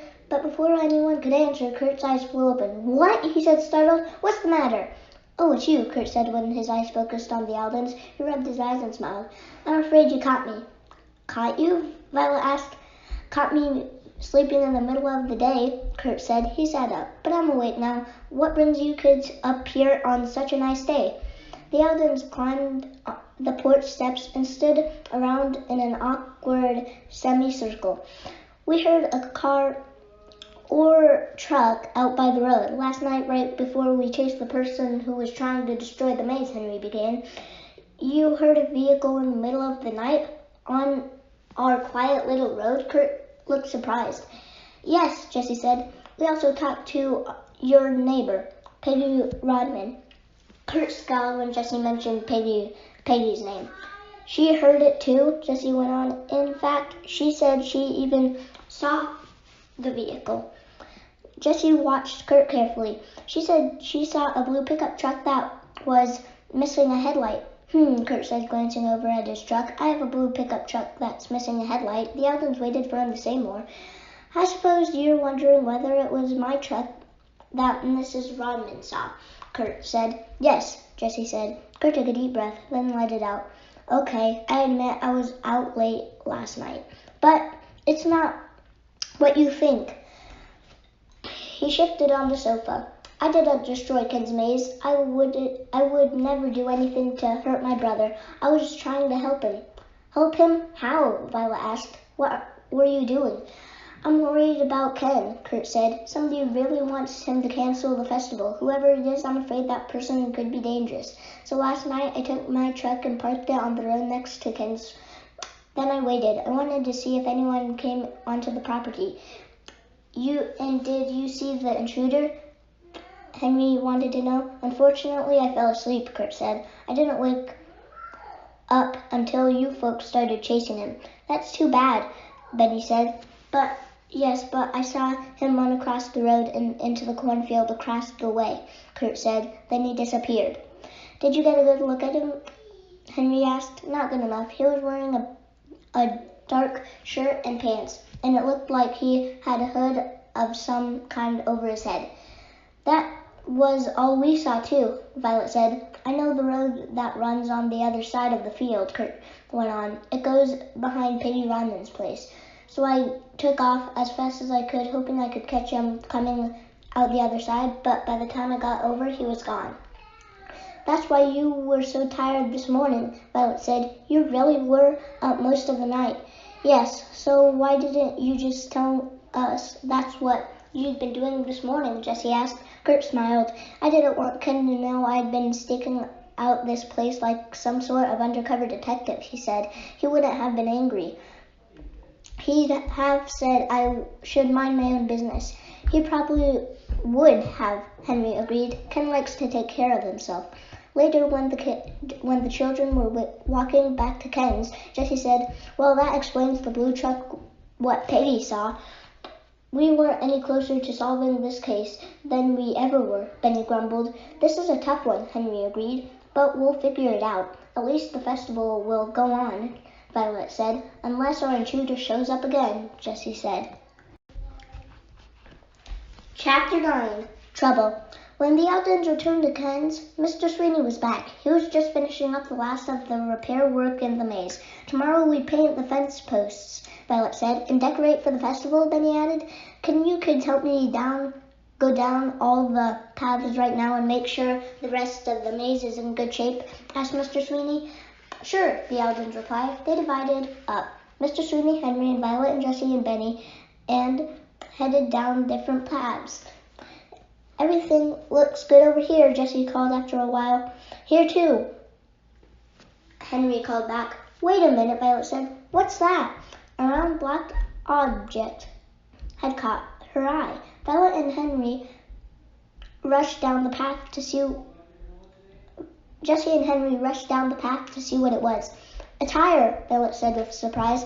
The tire was short and fat. It's too small to come from a car, Henry said. What else could it have come from? Violet said. I don't know, Henry said as Mr. Sweeney, Jessie, and Benny came up behind them. Maybe a wagon? Mr. Sweeney picked up the tire. There was another note underneath. They picked it up. Like the other notes that had been found in the maze, it was written in letters cut from magazine or newspaper headlines. Cancel the festival or there will be trouble, Jessie read over Henry's shoulder.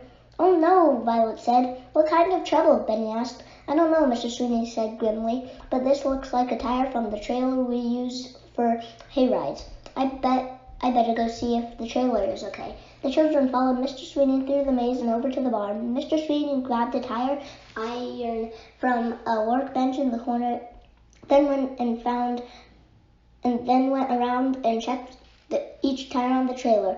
They're all tight, Mr. Sweeney said after he checked the last one. So does that mean the note? So what does the note mean? Benny asked. Maybe it means the person hasn't actually done anything yet, but they're planning on doing something to the tires sometime before the festival, Henry said. Violet gasped. That sounds dangerous. So we'd better show this note entire to Ken and Grandfather, Jessie said. She and Henry picked up the tire and trooped out of the house. They found Ken and Grandfather making dinner in the kitchen. Grandfather was peeling potatoes. Ken was snapping beans at the kitchen table. A beef roast rotated slowly in the rotisserie on the counter. Ken looked up curiously as Mr. Sweeney and the children walked in. When he saw the worried faces, he asked, Is something the matter? We may have some more trouble, Mr. Sweeney said, pointing to the tire. Ken looked at the tire. I don't understand, he said. Henry showed him the note. This sounds like a threat, Ken said angrily. He looked at the children. Where did you get this? We found it in the maze, Violet said. It was one of the dead-end paths. It was down one of the dead-end paths. Do you suppose this person who was hacking down the corn put it there last night? Jessie asked. It wasn't there this morning, Mr. Sweeney said. I walked through the whole maze looking for damage. If this note and wheel were there then, I would have seen them. So somebody must have put them in there today while you were shopping for chicken wire and we were out walking or visiting Kurt. That's the only time the maze was unguarded, Jessie said. I'm guessing it's the same person who tried to destroy the maze last night. Now we're being warned that there's going to be trouble if the festival goes on as planned, Henry said. Do you see anyone around, Ken? Violet asked. Did you see anyone around, Ken? Violet asked. No, Ken replied. James and I were playing chess all afternoon. David stopped by for a few minutes, Grandfather said. I wonder if he saw anything. The children exchanged looks. If David had stopped by, they wondered, could he have left the wheel and the note? I'm worried, Ken said, shaking his head. What if the person makes good on his threat? And what if he loosens one of the wheels on the trailer and the trailer tips over? People could get hurt. He slumped back against his chair in defeat. I think I'm going to have to cancel the festival, he said sadly. No, the Eldons said together. I'm sorry, kids, Ken said, but I don't see any other choice. I can't take a chance on someone getting hurt. Should I call the radio station so they can make an announcement about the festival being canceled? Mr. Sweeney asked. We don't want people driving out here for nothing. It's a little late to do that today, Ken said. The office is probably only open until 5 o'clock, but if you take care of that for me tomorrow, I'd appreciate it. Mr. Sweeney nodded. So that gives us less than 24 hours to solve this case, Henry said glumly. If we figure out who's doing this, you won't have to cancel the festival, will you, Ken? Violet asked. No, Ken said, but do you really think you can catch someone so quickly? We'll sure try, Henry said. We know one thing for sure, Jessie said after supper. The sun was going down, but the children sat on bales of hay behind the barn reviewing all the clues they had. What? Benny asked, swinging his feet. Jessie pulled her legs up onto the bale she was sitting on. We know that it couldn't have been Kurt who put the tire in the maze, she said. We were with him this afternoon. Not the whole time, Henry pointed out. We walked down to Peggy's first,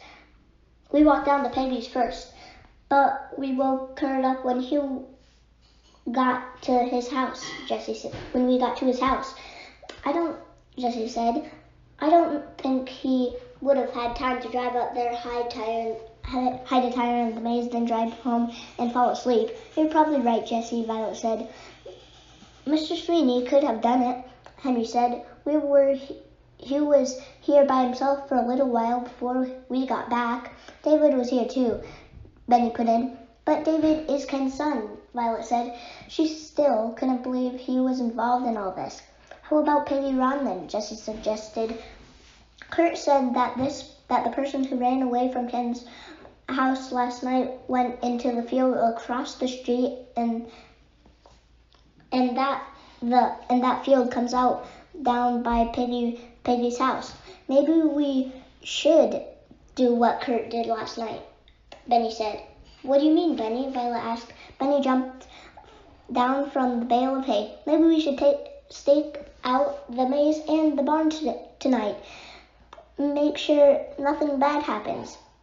That's a great idea, Benny, Jessie said. We could sit up in the lookout tower and I think we could see both the maze and the barn from up here. We can roll out our sleeping bags and pretend we're having a camp out, Violet said, and we can take turns keeping watch. If we're lucky, we'll catch the person in the act and save Ken's maze, Henry said. Not to mention the whole King Corn Days festival, Benny said. I don't know, Ken said with a little while later when the children explained their plan. He and Grandfather were sitting in the living room, paging through old photo albums and talking about things they used to do together when they were young. I appreciate you kids wanting to help, Ken said, but this sounds a little dangerous. We'll be careful, Ken, Violet said. We promise. This might be the only way to catch the vandal, Jessie said. You don't want to let someone get away with this, do you? Benny asked. Well, no, Ken admitted, but I don't want to put you children in harm's way either. Perhaps you and I could sit outside and keep watch too, Grandfather suggested.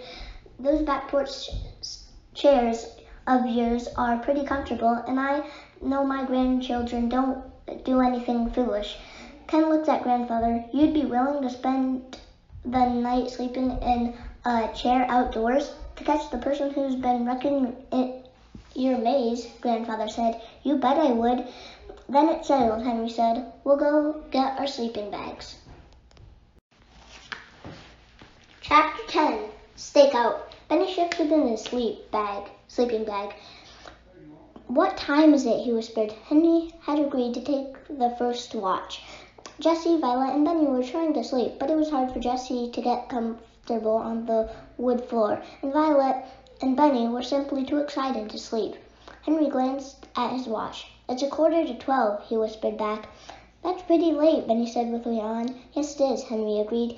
He held a big spotlight in his lap. Everyone else had small flashlights. If Henry saw anyone around the maze. He was supposed to wake everyone up and shine the spotlight on the intruder. Ken said the light was bright enough to light up the whole yard, but so far Henry hadn't had any reason to use it. Jessie rolled over onto her stomach, but that wasn't any more comfortable. Finally, she sat up. I think I'm going to move my sleeping bag down onto the grass, Jessie said. Violet and Benny, do you want to come with me? I'd rather sleep up here, Benny said. Me too, Violet said. So Jessie got up, carried her sleeping bag and pillow down the stairs, and settled herself on the grass. Is that better, Jessie? Henry called to her. Much better, Jessie said as she snuggled down into her sleeping bag. It's kind of nice being out here under the stars, Violet said, gazing up at the night sky. Are there more stars than there are at home? Are there more stars here than there are at home? Benny asked. No, Jessie said. It just looks like it because we're out in the country. There are no city lights to block out some of the dimmer stars. The children picked out the Big Dipper and the Little Dipper and the Pleiades. Then, one by one, they drifted off to sleep. After a while, Violet tiptoed down the stairs with his flashlight and nudged Jessie. Can you take over the watch? I'm getting tired. Jessie rolled over. Sure, she said softly. She yawned and stretched. Have you seen anything unusual? No, Henry shook his head. I think Grandfather and Ken are sleeping now, too. I haven't heard their chairs rocking at all. Jessie sat up where she had a good view of the maze, and Henry handed her a flashlight. Wake me up if you see anything, he said. Then he crept back down to the lookout tower. I will, Jessie promised. It didn't take Henry long to fall asleep. Jessie gazed out over the yard. The moon gave off enough light so that she was sure she could see someone running across the yard, but so far there had been no one. Jessie rubbed her eyes. It was hard to stay awake by herself. Just as she thought she was about to wake Violet, a movement at the edge of the trees caught her eye. Jessie peered closer. A dark figure emerged from the trees. The figure crept slowly toward the maze. Jessie pounded on the lookout tower. Wake up! She cried. There's someone in the yard. She shined her flashlight toward the figure. Jessie could get the light, but before Jessie could get the light focused, the person dashed into the maze. Quick, after him! Henry cried. The children flipped on their flashlights and clattered down the stairs of the lookout tower. They raced toward the maze. He went through the exit, Jessie said as the porch light came on and Grandfather and Ken stood up too. A light went on in Jack Sweeney's trailer too. He stepped outside. What's going on? He asked, pulling the robe tight around his stomach. Someone's in the maze, Jessie called back. Violet, why don't you stand guard by the entrance? Henry directed. Bunny, you will stand guard by the exit.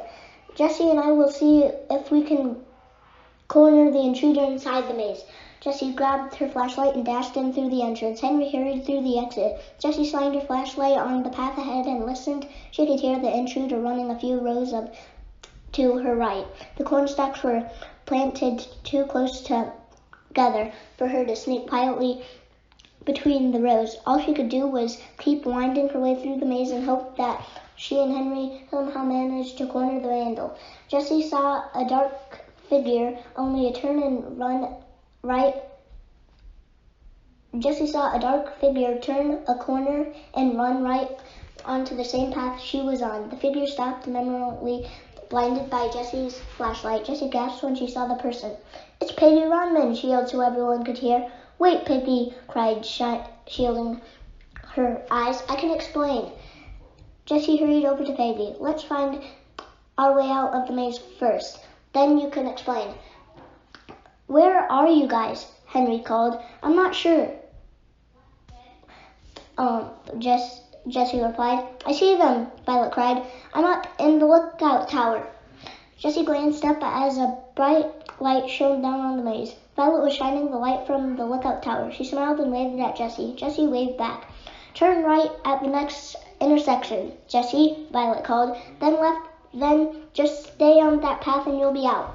Jessie followed Violet's instructions. In a matter of minutes, she and Peggy were out of the maze. Ken, Jack, Sweeney, Grandfather, and the other children were waiting by the exit. Ken just stared sadly at Peggy. "So you're the one who's been causing all my problems," he said. "Well, not tonight," Peggy said. "Tonight I came to look for something I'd lost, but I couldn't find it." She lowered her eyes. Were you by any chance looking for a tire?" Mr. Sweeney asked. "You found it already?" Peggy asked mournfully. Jessie nodded. Peggy looked up at Ken. "I'm so sorry, Ken. I was never going to hurt anyone at the festival. Not really. I just wanted to scare you. That's why I left all those notes. That's why I toilet papered your maze and dumped them in her, and yes, even left a trailer wheel.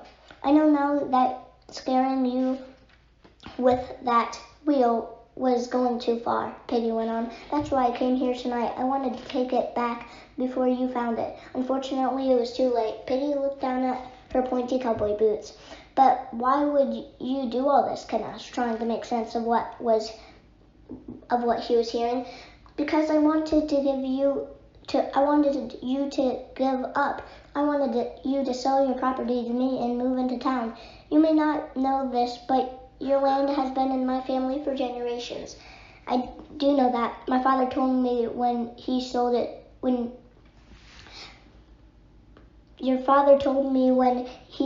to me," Ken said. "He didn't think either of his daughters would want to farm." Peggy said, "But I do. I love farming. I spent my whole life learning about it. Unfortunately, all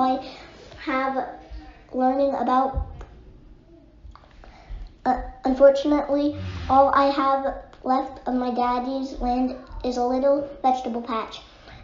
And I can't even make a living from that now that you've decided to sell vegetables too."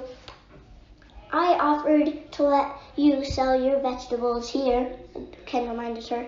"Yes, but I didn't want to just set up a little vegetable stand," Peggy said.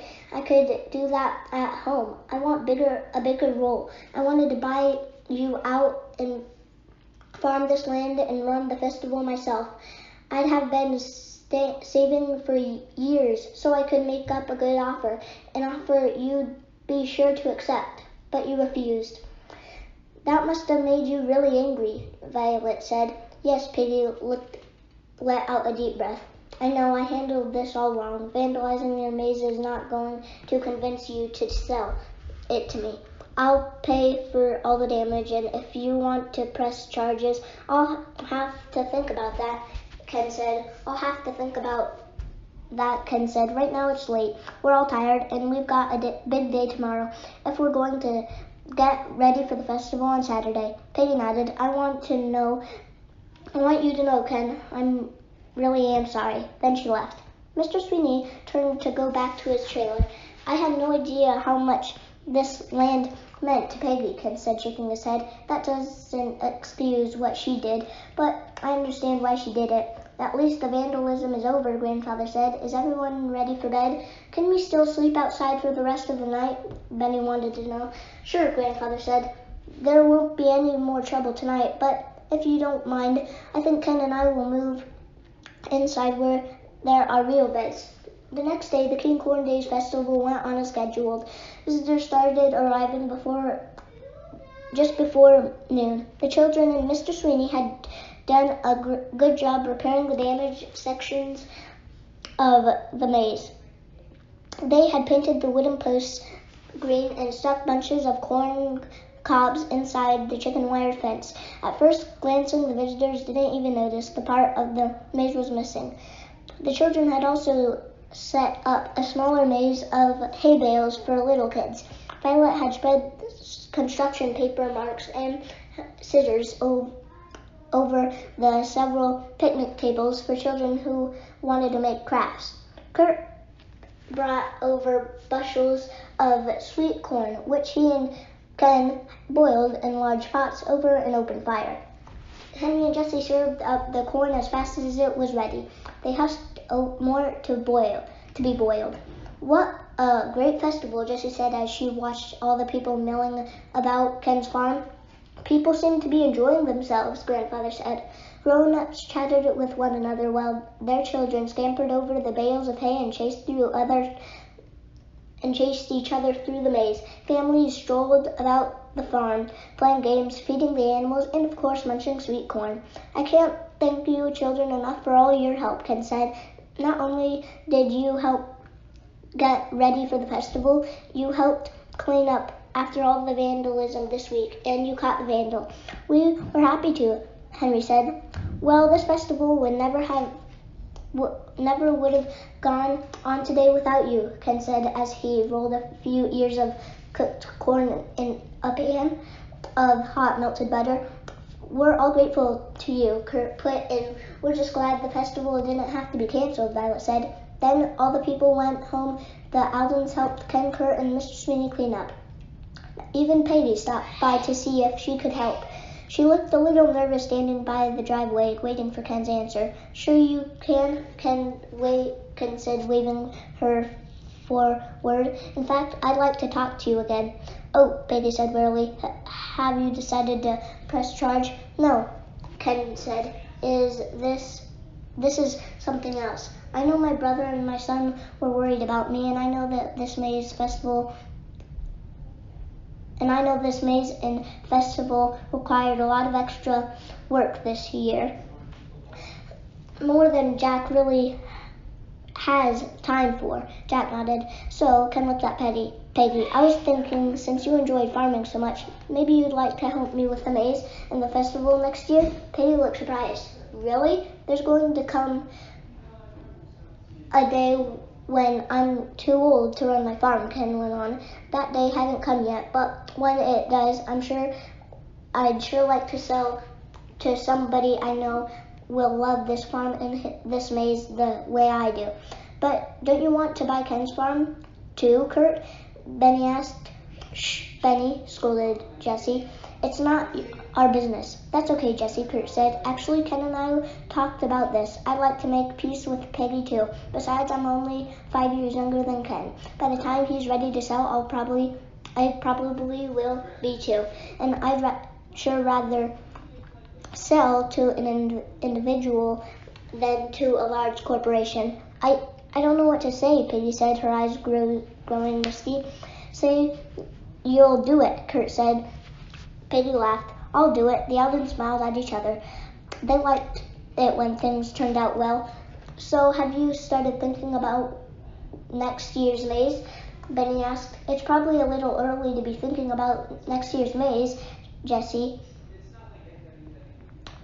Henry said. No, it isn't, Ken argued. In fact, I actually have been thinking about the next year's design. I'm thinking I'd like to do a boxcar. A boxcar? Benny cried. Oh boy, a boxcar in honor of the Boxcar children, Kurt said. That sounds like a great idea, Ken. Can we come back next year, Grandfather? Benny begged. Can we? I really want to see the boxcar maze. Definitely, Benny, Grandfather replied. I wouldn't miss it for all the corn in Iowa. The end. Bye, and thanks for reading The Boxcar Children, The Clue and the Corn Maze. So, see you next time. Bye.